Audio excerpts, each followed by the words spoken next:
అట్లాగే గురుగారు మీరు రత్నశాస్త్రం కూడా అభ్యసించారు కదా! అవును. ఈ రాళ్ళు ఇవి ఎట్లా పెట్టుకోవాలి ఏంటనేది. అసలు అవి ఎట్లా పెట్టుకోవాలి గురుగారు రాళ్ళు? రాళ్ళు మనం పెట్టుకోవడం కాదు. రాళ్ళే మనల్ని పెట్టుకుంటాయి. ఓహ్! అంటే మనం చూస్ చేసుకుంటాయి. ఆ! అంటే మీరు గమనించి ఉండొచ్చు.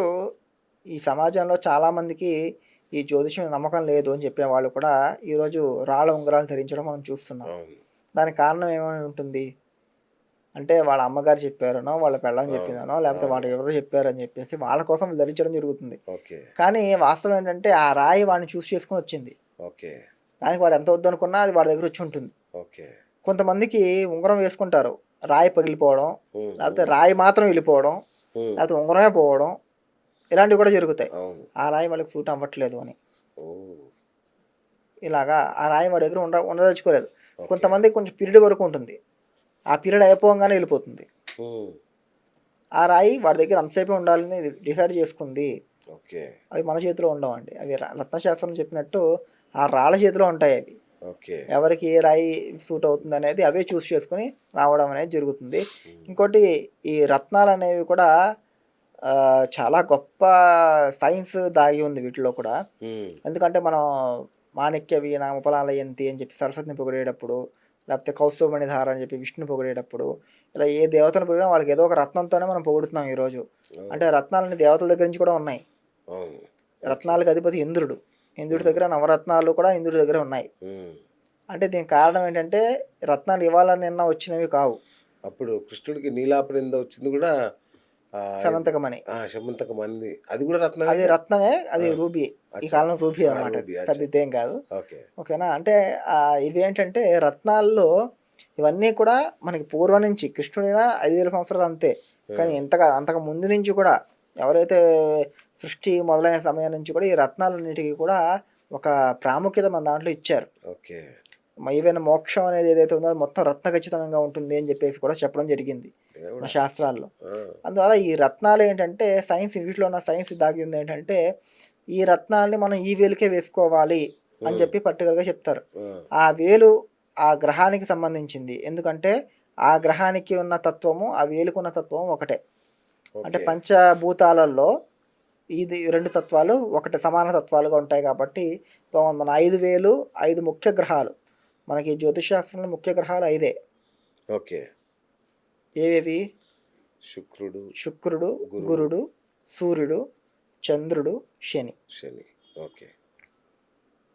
వీళ్ళు 5 గ్రహాలు చాలా ముఖ్యమైన వాళ్ళు. ఓకే. దీంట్లో కుజుడు. పాపగ్రహాలుంటాయా? పాపగ్రహాలు, పుణ్యగ్రహాలంటారు. అవును. పాపగ్రహాలు, పుణ్యగ్రహాలు అంటే ఇక్కడ పాపగ్రహాలంటే ఏం కాదు. హ్మ్. వాస్తవికంగా ఏంటంటే గ్రహాల్లో 2 రకాలు. ఒకటి దైవ సంభూత గ్రహాలు, హ్మ్. ఇంకోటి రాక్షస సంబంధిత గ్రహాలు అని చెప్పి. అచ్చా! అచ్చా! ఓకే. తామస గ్రహాలు, సాత్విక గ్రహాలని పాపగ్రహాలు, పుణ్యగ్రహాలు అని చెప్పేసి అచ్చచ్చ! చెప్పడం ఓకే. జరిగిందనమాట. ఓకే. అంటే ఏదైతే ఎక్కువ నెగటివిటీని ఇస్తాయో వాటిని పాపగ్రహాలు, హ్మ్. ఏవైతే ఎక్కువ పాజిటివ్‌నెస్ ఇస్తే పుణ్యగ్రహాలు అని చెప్పి. ఓకే. ఓకే. ఆ లెక్కన చూసుకున్నట్టయితే రాహు, కేతు వీళ్ళంతా రాక్షస స్వభావం శని ఓకే. వీళ్ళంతా ఎక్కువ నెగెటివ్ చేస్తారు. వాళ్ళని పాపగ్రహాల కింద పరిగణించడం జరుగుతుందనమాట. రైట్. రైట్. ఇక్కడ ఇది ఏంటంటే ఈ మన రత్నాల్లో కూడా సూర్యుడి యొక్క కిరణాలు, చంద్రుడి యొక్క కిరణాలు మన దేహంలోకి ఆ రత్నంలోంచి వెళ్ళి మన దేహాన్ని స్పృశించినప్పుడు మన దేహంలో కొన్ని యాక్టివిటీస్ జరుగుతాయి. ఓకే. వాటి వల్ల వాళ్ళకి మంచి జరుగుతుంది. ఓహ్! ఫర్ ఎగ్జాంపుల్ పుష్యరాగం ఒక రాయి పెట్టుకున్నారనుకోండి. ఆ రాయికి సంబంధించిన నరం మన బ్రెయిన్‌కి కనెక్టివిటీ అయ్యి ఉంటుంది.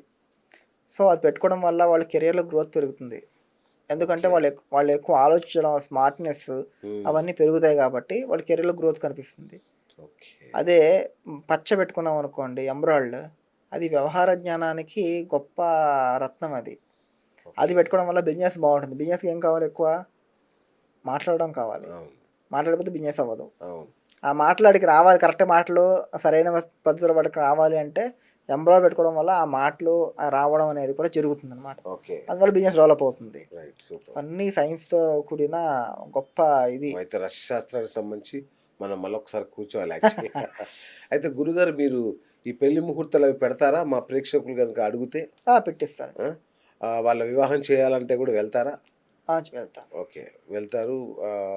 జ్యోతి అది మన వీళ్ళ ఇది ఇది మన ఈ గ్రహాలు రాశులకు సంబంధించి చార్ట్ ఏదో రాస్తారు కదా, అవును. వాళ్ళు ఏంటిది మన జాతక చక్రం జాతక చక్రాలు వేస్తుంటారా? అవి కూడా వేసిస్తాం. Okay, okay, okay, right. ఒకవేళ ఎవరైనా మా ప్రేక్షకుల ఇంటికి వెళ్ళి వాళ్ళకి ఏమైనా చేయాలన్నా మీరు చేస్తారు. చేస్తాం. వండర్ఫుల్, వండర్ఫుల్ గురుగారు. సో సో పెళ్ళికి సంబంధించిన ఇవి సందేహాలు మాకున్నాయి. ఇంకా మీరు ఏమన్నా చెప్తా అంటే చెప్పొచ్చు. ఇంకా మా ప్రేక్షకులకి పెళ్లి చేసుకుంటప్పుడు తీసుకోవాల్సిన జాగ్రత్తలు. పెళ్లి చేసుకున్నప్పుడు తీసుకోవాల్సిన ముఖ్య జాగ్రత్తలు జాతకాన్ని సరిగ్గా పరిశీలించిన చేయించడం. లేట్ అయినా పర్లేదు, నిదానంగా దాన్ని పరిశీలించడం. ఎందుకంటే 50 ఏళ్ల జీవితం మీ ఒక్కరి జీవితమే కాదు, ఇది 2 కుటుంబాలకు సంబంధించిన జీవితం కాబట్టి అది ఒకవేళ ఏదైనా ఎక్కువ తక్కువ అయితే 2 కుటుంబాలు దాని మీద ఇబ్బంది ప్రభావం అనేది ఉంటుంది. అవును. అందువల్ల 2 కుటుంబాలకి మూడో కుటుంబం రాబోయే మూడో కుటుంబానికి కూడా సంబంధించిన విషయం కాబట్టి పెళ్ళి అనేది దాన్ని మనం పరిశీలన చేసి బాగా తీసుకోవడం అనేది చాలా ముఖ్యమైన పద్ధతి. ఓకే. రెండోది వచ్చేసి సంస్కృత జ్ఞానం. సంస్కృత జ్ఞానం మనం నేర్చుకోవడం వల్ల పురోహితులు ఎక్కడైనా తప్పులు చెప్పినా, ఒకవేళ మనం చెప్పాల్సిన మాత్రం మనం చెప్పినా, ఆ పురోహితుడు చెప్పేది మనకు అర్థం అవ్వాలన్నా, ఇవన్నిటి కూడా సంస్కృత జ్ఞానం అనేది చాలా ముఖ్యమైన ఇది కాబట్టి ప్రతి ఒక్కరు కూడా ఎంతో కొంత సంస్కృతాన్ని కూడా వాళ్ళు నేర్చుకోవడం పెళ్లి అనేది మంత్రాల వరకైనా నేర్చుకుంటే పెళ్లికి ముందు వారం 10 రోజుల ముందు దాన్ని నేర్చుకోగలిగితే అది కూడా చాలా మంచి ఫలితాన్ని ఇస్తుంది. మూడోది వచ్చేసి వధూవరుల్లో ఆధ్యాత్మికత. పెళ్ళి అనేది ఒక ఈవెంట్ కాదు. ఇప్పుడు ఈవెంటే. పెళ్ళి అనేది ఒక ఈవెంట్ కాదు, అది ఇంపార్టెంట్. అడిగి సో అదే ఇంపార్టెంటా? అదే ఇంపార్టెంట్, ఓకే. వేరే ఉద్దేశం లేదు. ద్రోణాచార్యులకి వాళ్ళందరూ కూడా కర్ణుని ఇచ్చేయాలి కదా, వాళ్ళకి అయ్యే సంస్కారాలు ఏంటి, వాళ్ళకి అందుకు సంస్కారాలకి అంత ప్రాముఖ్యత ఉంది. పెళ్ళి అనేది 16వ సంస్కారం. షోడశ సంస్కారంలో చివరి సంస్కారం పెళ్ళి. అర్థమైందా? అంటే మనకి కర్ణవేదన, జాతకర్మ, చకర్ణ వేదన అలాగా 16 సంస్కారాలు ఉంటాయి పిల్లలకి పుట్టినప్పటి నుంచి. మొదటిది గర్భాధానం. పెళ్ళి అయిన రోజే, ఈ రోజులో ఏమవుతుందంటే పెళ్ళి అయిన అదే మండపంలోనే గర్భాధాన సంస్కారం కూడా చేంజ్ చేస్తున్నారు. అదొక హోమం. గర్భాధానం అంటే ఈ రోజు కొంతమంది చేయించట్లేదు, అది కూడా పిల్లలు పుట్టకపోవడానికి కారణం. ఈ గర్భాధాన సంస్కారం ఏంటంటే వధూవరుల్లో పిల్లలు పుట్టేదానికి శక్తి రావాలి అని చెప్పి చేయించే ఒక క్రియ. అది పిల్లోడికి ఫస్ట్ సంస్కారం. పుట్టబోయే పిల్లోడికి అది ఫస్ట్ సంస్కారం, గర్భ సంస్కారం అని చెప్పేసి పిలుస్తారు, గర్భాధారణ అని చెప్పి పిలుస్తారు. దాని తర్వాత సీమంతోనైనా ఇవన్నీ కూడా రెగ్యులర్గా అయ్యే సంస్కారాలు. ఈ 16 సంస్కారాలు అయిన తర్వాత చివరికి వచ్చేది పెళ్ళి. అందువల్ల ఆ సంస్కారాన్ని సరిగ్గా అవ్వకపోతే వాడు ఏదైతే అయ్యాడో అది కాదనే అర్థం. అందువల్ల ఈ సంస్కారాలకి చాలా ప్రాముఖ్యత ఉంది మన దాంట్లో. చాలా అద్భుతమైన ఇప్పుడు సీమంతం అయినానికి కూడా ఈ గరిక రసాన్ని ముక్కులో పోస్తారు. ఇప్పుడు చేయట్లేదు అది, కానీ వాస్తవం అది కూడా పెద్ద సైన్స్. అది గరిక అనేది ఆయుష్యాన్ని పెంచుతుంది అని. అప్పట్లో ఇంజెక్షన్స్ ఏమి ఉండేవి కావు. మరి ఎలా ఇంజెక్ట్ చేసేవారు మన బాడీలోకి అంటే ముక్కుతోనే. ఇప్పుడు మీకు ఇంజెక్షన్ ఎంత అయితే ప్రభావం చూపిస్తుందో ఆయుర్వేద గ్రంథాల్లో ముక్కులోంచి పంపించేవారు మందుల్ని. ఎందుకంటే ముక్కులోంచి డైరెక్ట్ బ్రెయిన్కి వెళ్తుంది. అది ఎప్పుడైతే బ్రెయిన్కి వెళ్తుందో దానికి ఎక్కడ ప్రాబ్లం ఉందో అక్కడ పంపించేస్తుంది ఆటోమేటిక్గా.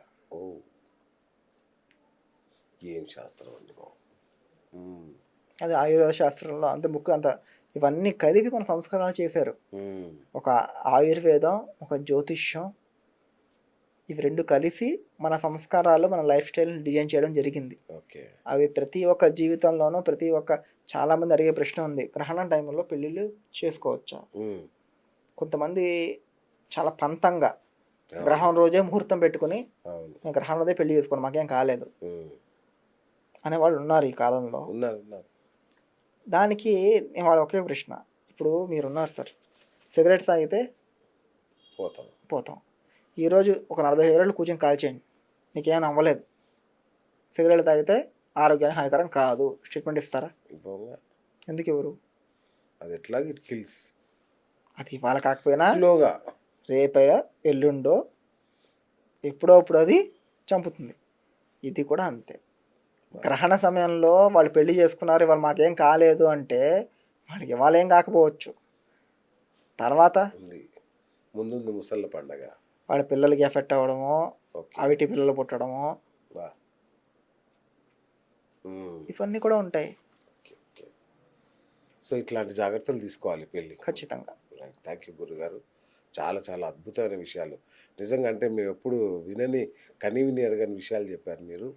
సో ఇట్లాంటి విషయాలు మళ్ళీ ఇంకా మళ్ళీ నెక్స్ట్ రత్నశాస్త్రం కావచ్చు, తర్వాత వివాహం తర్వాత జరిగే సమస్యలు, వాటికి పరిష్కారాలు మళ్ళొకసారి మనం తెలుసుకుందాం గురుగారు. థ్యాంక్ యూ అండి. Thank you for coming. So చూసారు కదా, ఇది ఇవాల్టి బిఎస్ టాక్ షో. నేను మీ బిఎస్ సైనింగ్ ఆఫ్.